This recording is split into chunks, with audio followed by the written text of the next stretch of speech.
সালমান খানের বাড়ির বাইরে ট্যাক্সি ক্যাব নিয়ে অপেক্ষা করছিলেন লরেন্স বিষ্ণোই। এদিকে মৃত্যুর হুমকিকে বুড়ো আঙুল দেখালেন সালমান খান। পুলিশের জালে বন্দুকবাজরা আটক হয়েছে। দুবাইতে খোশ মেজাজের সময়ও কাটিয়েছেন সালমান খান। গত 14 এপ্রিলের ঘটনা।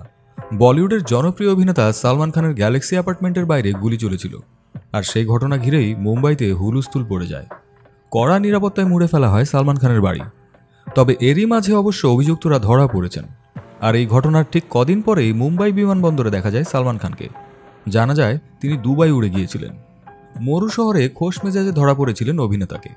সেখানকার এক অনুষ্ঠানে সঞ্জয় দত্ত পুত্র শাহরানের সঙ্গে দেখা গেল সাল্লুকে। দুবাইতে কারাটে কম্বেট ইভেন্টে তোলা প্রো ফাইটার শাহজাই ব্রিন্ডের শেয়ার করা ভিডিওতে দেখা গিয়েছিল সালমান খানকে। সেখানেই দেখা যায় সঞ্জয় দত্ত পুত্র শাহরানকেও।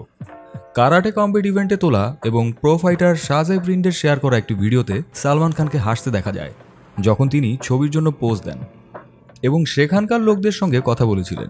তাদের মধ্যে একজন হলো সঞ্জয় দত্তপুত্র শাহরান। এদিকে সালমান খান যখন দুবাইতে ছিলেন তখন এক অদ্ভুত ঘটনা ঘটে যায়। লরেন্স বিষ্ণোই সালমান খানের বাড়ির বাইরে ট্যাক্সি ক্যাব নিয়ে অপেক্ষা করছিলেন এমন এক ঘটনা শোনা যায়। আসল ঘটনা হচ্ছে 19 এপ্রিল একটি 20 বছর বয়সী ছেলে সালমানের বাড়ি থেকে গ্যাংস্টার লরেন্স বিষ্ণোই নামে একটি ক্যাব বুক করার চেষ্টা করেছিলেন।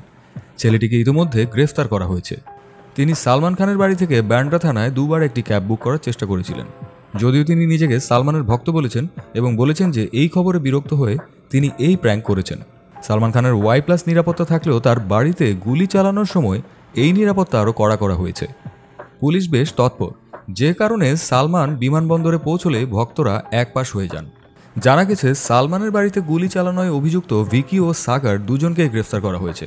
ক্রাইম ব্রাঞ্চ তাদের দুজনকে জিজ্ঞাসাবাদ করছে। তবে অভিযুক্তরা বলেন তারা কেবল সালমানকে ভয় দেখাতে চেয়েছিলেন এবং কারো ক্ষতি করতে চায়নি। তিনি এই কাজের জন্য 1 লাখ রুপিও পেয়েছিলেন এবং কাজ শেষে আরও 3 লাখ রুপি পাবেন বলে জানা গিয়েছে। লরেন্স বিষ্ণোইয়ের ভাই আনমোল এই ঘটনার নির্দেশ দিয়েছেন বলে জানা গেছে। প্রসঙ্গত, সালমানকে পরবর্তীতে সিকান্দার ছবিতে দেখা যাবে। মুরগা দাসের পরিচালনায় নির্মিত এই ছবিটি ঈদে মুক্তি পাবে। 2025 সালে মুক্তি পাওয়া এই সিনেমার প্রথম শিডিউল শুটিং শুরু হবে মে মাস থেকে।